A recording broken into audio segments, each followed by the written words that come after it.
ওয়াকারুজ্জামান সাহেব দেশনেত্রী বেগম খালেদা জিয়া ঐক্যের প্রতীক, খুবই সম্মানিত ব্যক্তি, ওনাকে সম্মান করে না এরকমের মনে হয় যে কোনো দলে লোক থাকতে পারে না, একমাত্র আওয়ামী লীগের মতো ওই রকমের বাজে দলের, মানে একদম বাজে দলের লোক ছাড়া।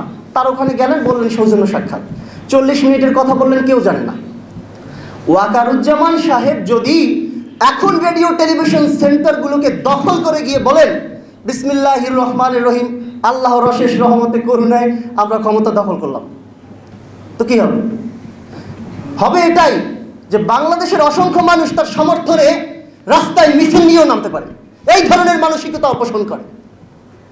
এবং দেখবেন জামায়াতের আমির সাহেবরা বললেন যে দেশপ্রেমিক শক্তি পরীক্ষিত দেশে সেনাবাহিনী আর হচ্ছে ওনরা, আর কেউ নাই, মানে আমরা ভাইসে আসছি।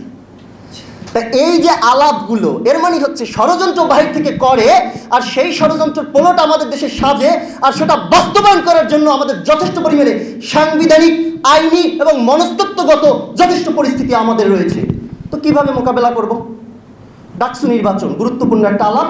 ওখানকার যে ভিসি তিনি বললেন যে অল্প সময়ের মধ্যেই হয়ে যাবে, খুবই ভালো আলাপ। ডাকসু নির্বাচন নিয়ে কী কথা?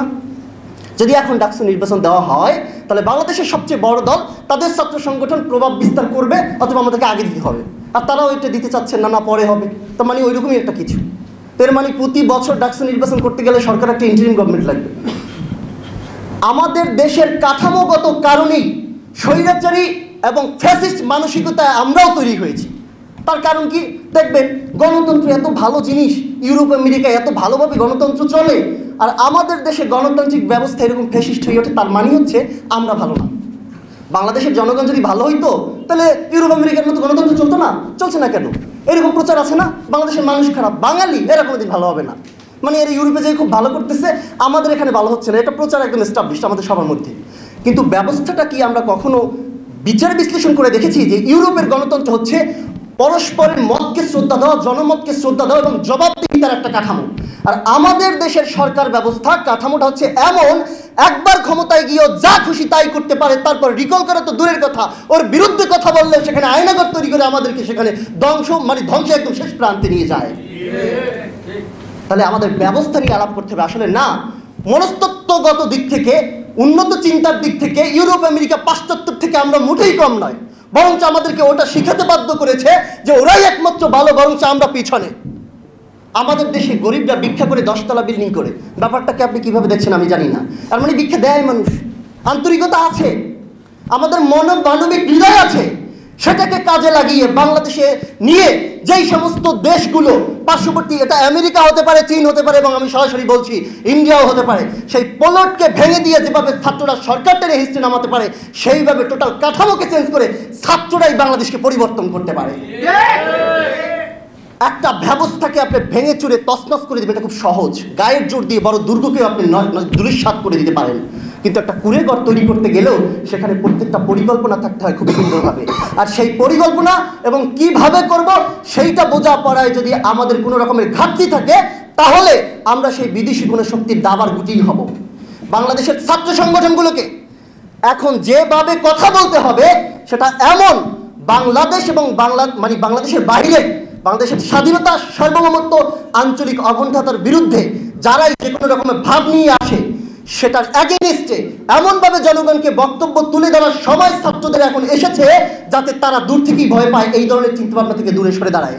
শেখ মুজিবুর রহমানের লেজ হইয়া কাজ করার জন্য, পাকিস্তানের এনএসএফ বাহিনীর মতো কাজ করার জন্য বাংলাদেশে তারা একটা গুন্ডার বাহিনী তৈরি করেছিল, যেটার নাম তারা বাংলাদেশ ছাত্রলীগ নামে আপনাদের সামনে পরিচিত করিয়ে দিয়েছে। কিন্তু ছাত্রলীগের ইতিহাস সেটা হচ্ছে বাংলাদেশের স্বাধীনতা সংগ্রামের ইতিহাস, 52, 62, 66, 69-এর গণ অভ্যুত্থান এবং বাংলাদেশের মুক্তিযুদ্ধের ইতিহাস। একথা সত্য। পাকিস্তান পরবর্তী বাংলাদেশে বাংলাদেশ ছাত্রলীগের মতো, ছাত্রলীগ এর মতো এত বড় ছাত্র সংগঠন আন্দোলন গড়ে আসলেই ওঠে না। তো সেই ঐতিহ্যবাহী একটা ছাত্র সংগঠন, সেটার একটা রূপ জাগপা ছাত্রলীগ। এই অনুষ্ঠানে আজকে আসতে পেরে আমি নিজেকে ধন্য মনে করছি। তো এই যে বললাম, ছাত্র সংগঠনগুলো তারা আন্দোলন সংগ্রাম করার ধারাবাহিকতায় আমরা 24-এর গণ অভ্যুত্থানে এসে পৌঁছেছি। এই 24-এর গণ অভ্যুত্থানে পৌঁছানো পরবর্তীতে আমরা যেই মোটা দাগে যে জটিল আলাপগুলোর মধ্যে পৌঁছে যাচ্ছি, তার মধ্যে একটা অন্যতম, এটাকে বিপ্লব বলবো নাকি গণ অভ্যুত্থান বলবো, এটা নিয়ে আমাদের বড় একটা সমস্যার জায়গা তৈরি হয়ে গেছে। কেউ কেউ একদম ব্যানারেই লিখে ফেলেন যেটা বিপ্লব, কোনো ক্রমে এর থেকে আর পিছনে যাওয়ার সুযোগ নেই, যারা অভ্যুত্থান বলে তারা এর শত্রু। আর যারা এটাকে গণ অভ্যুত্থান বলে, যে বিপ্লবের নামে দেশকে অস্থিতিশীল করার জন্য বিশাল ষড়যন্ত্রে তারা লিপ্ত। এই ষড়যন্ত্রের আলাপ যখন দেই না, তখন আমরা একটু কাছাকাছি সময়ের ঘটনা দেখতে পারি। যে মোহাম্মদ মুইজ্জু সরকার মালদ্বীপে ভারত বিরোধী এমন রাজনীতি সে করেছে যে ওই ভারত বিরোধীতেই তাকে প্রধানমন্ত্রী বানিয়েছে, ওই দেশের প্রধান করেছে। তো মুইজ্জু সরকারকে ক্ষমতা থেকে হটানোর জন্য প্রায় 60 লক্ষ মার্কিন ডলার ইনভেস্ট করেছে। তার নথিপত্র ওয়াশিংটন পোস্ট সহ আন্তর্জাতিক গণমাধ্যমগুলোতে উঠে এসেছে। তো ভারত মানে মালদ্বীপ কতটুকু একটা রাষ্ট্র, সেখানে যদি ভারতের এই ধরনের নগ্ন হস্তক্ষেপ থাকে, বাংলাদেশের 56,000 বর্গ মাইলের চারপাশে মানে 3 পাশে যেইভাবে ভারত আষ্টে পৃষ্ঠে লেগে আছে, আমাদের এখানে সেই ইত্রামি নোংরামি ভারত করছে কিনা, সেটা একটা বড় প্রশ্ন। আর সেই প্রশ্নের জায়গা থেকেই কোনো একটা কমন বিষয়ে মতবিরোধ তৈরি করে দেওয়া, এবং সেই মতবিরোধ তৈরি করে দিয়ে তাদের ওখানে দেখবেন মালদ্বীপের সেই রিপোর্টটা যদি আপনারা যুগান্তর সহ অনেক পত্রিকায় এসেছে, দেখেন যে সন্ত্রাসী সংগঠন, উগ্রবাদী সংগঠনগুলোকেও তারা টাকা দিচ্ছে যাতে মুইজ্জু সরকারকে তারা নামাতে পারে। তো বাংলাদেশে তো আরও স্বার্থের জায়গা, করিডোর, তারপরে হচ্ছে আমাদের এই যে কি বলে ট্রানজিট, যত আমাদের নদীর ন্যায্য হিস্সা, আমাদের দেশে বাজার বানানো খারাপ না, মুক্ত বাজার অর্থনীতিতে সবাই জায়গাতে বিক্রি করবে, কিন্তু আমাদের রহিম আফরোজ লুকাস নিয়ে তারা কি করেছিল দেখেছিলাম না, কীভাবে আটকাই দিচ্ছিল। কিন্তু ওদের পণ্য, ওদের কালচার আমরা এক প্রকার গ্রহণ করে ফেলেছি। তো আমি আসলে বলতে চাচ্ছি, এই সমস্ত জায়গাগুলোকে ঘিরে যখন ষড়যন্ত্রের আলাপ থাকে, সেই ষড়যন্ত্রের অংশী হিসেবে কোনো রাজনৈতিক দল বিগত দিনে কাজ করেছে প্রকাশ্যে গোপনে। ভারতের সুজাতা সিং এসে এরশাদকে চাপ দিয়ে বলেছিল অমুকপন্থীরা ক্ষমতায় যাবে, অতএব তোমাকে নির্বাচনে যেতে হবে। এর মানে আছে, তাদেরকে আমরা দেখতে পাচ্ছি। এই স্বৈরাচারের দোসর কাউন্সিলরকে পুনর্বাসনের জন্য বৈষম্য বিরোধী ছাত্র আন্দোলনের সমন্বয়ক নাম দিয়ে তারা ডিসিকে চাপ প্রয়োগ করেছে এবং বলেছে যে 2-1 জাসদ বা আওয়ামী লীগের দোসরদের এখানে থাকলে তার কি সমস্যা, এটা তারা জিজ্ঞেস করছে বা জানতে চেয়েছে। এই যে আওয়ামী লীগের দোসরদের পুনর্বাসনের চিন্তা ভাবনা, এটা বৈষম্য বিরোধী ছাত্র আন্দোলনের মাথায় কিভাবে এলো ছাত্র সমাজ তা জানতে চায়। আমরা 5 তারিখের পরে যখন 13 তারিখে সব ছাত্র সংগঠন 34টি ছাত্র সংগঠন একসাথে বসেছিলাম, তখন আমরা দাবি জানিয়েছিলাম বৈষম্য বিরোধী ছাত্র আন্দোলনের যে প্ল্যাটফর্মটা, সেটা আর দরকার নেই, সেটাকে ভেঙে দেওয়ার জন্য। তখন তারা আমাদের বলল যে বৈষম্য বিরোধী ছাত্র আন্দোলন একটা প্রেসার ক্রিয়েট গ্রুপ হিসাবে তারা কাজ করবে, সরকারকে প্রেসার ক্রিয়েট করবে। কিন্তু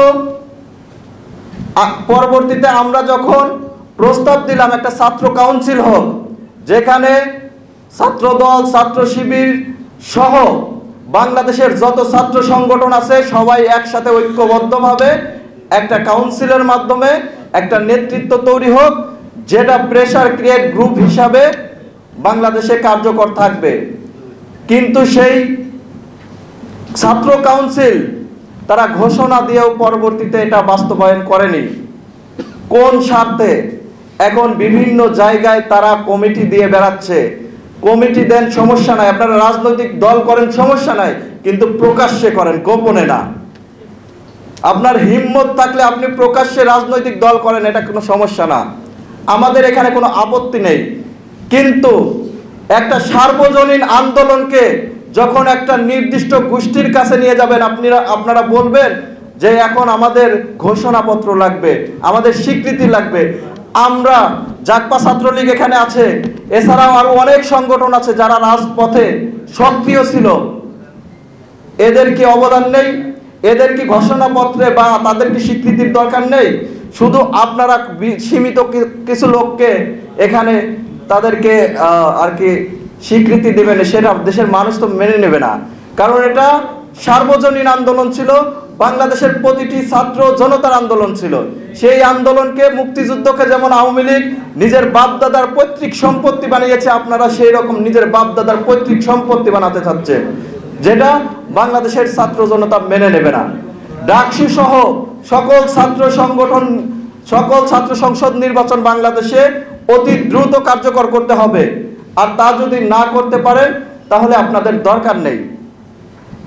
বর্তমান অন্তর্বর্তীকালীন সরকারকে বলবো, এই যে যেভাবে ইসকন বাংলাদেশকে অস্থিতিশীল করার ষড়যন্ত্র করছে, আপনারা দেখতে পাচ্ছেন 236 কোটি টাকা ইসকনের 202টি অ্যাকাউন্ট থেকে পাওয়া গেছে এবং 223 কোটি টাকা এখানে ইসকনের অলরেডি উত্তোলন করা হয়েছে। বাংলাদেশ সরকারের কি এটা এই ব্যাপারে কোনো তদন্ত করা উচিত না? আমাদের ভাই আলিফকে কিভাবে হত্যা করা হয়েছে, তারপরেও তারা ষড়যন্ত্র করছে। বিদেশি এই র এবং ভারত এইভাবে টাকা দিয়ে বাংলাদেশকে অস্থিতিশীল করার চেষ্টা করছে। এই ব্যাপারে প্রত্যেকটা ছাত্র সংগঠনকে ঐক্যবদ্ধ হতে হবে। অত্যন্ত দুঃখের সাথে বলতে হচ্ছে, বাংলাদেশের ছাত্র সংগঠনগুলোর মধ্যে যেখানে অত্যন্ত ঐক্য দরকার, সেই ঐক্য না হয়ে ছাত্র দল, ছাত্র শিবির পরস্পরের বিরুদ্ধে কথা বলছে। রিজভী সাহেব বলছে মুক্তিযুদ্ধের চেতনা নিয়ে আসছে, তারপরে তার মানে জামাত ইসলামের নেতারা বিএনপির বিরুদ্ধে কথা বলছে। এই যে আমাদের মধ্যে ঐক্য, সেই ঐক্যের বিনিষ্টের পেছনে কারা সেটা দেখতে হবে। কারণ যে মোল্লা কলেজ, সরওয়ার্দী কলেজ একসাথে ঐক্যবদ্ধভাবে তারা কাঁধে কাঁধ মিলিয়ে তারা স্বৈরাচারের বিরুদ্ধে লড়াই করেছিল, কিন্তু পরবর্তীতে আমরা দেখলাম তাদের পরস্পরের বিরুদ্ধে কিভাবে মারামারি লেগে গেল। এই যে ঐক্যের বিনিষ্ট হওয়া, এটাই বাংলাদেশকে ধ্বংসের পথে নিয়ে যেতে পারে। এই জন্য অন্তর্বর্তীকালীন সরকারকে অবশ্যই এই ব্যাপারে তাদের পদক্ষেপ নিতে হবে এবং একটা জাতীয় কাউন্সিলের মাধ্যমে বাংলাদেশের প্রত্যেকটা ছাত্র সংগঠনকে এক প্ল্যাটফর্মে আনতে হবে। এই দাবি জানিয়ে আমি আমার সংক্ষিপ্ত বক্তব্য শেষ করছি। ভালো থাকবেন সবাই। আসসালামু আলাইকুম।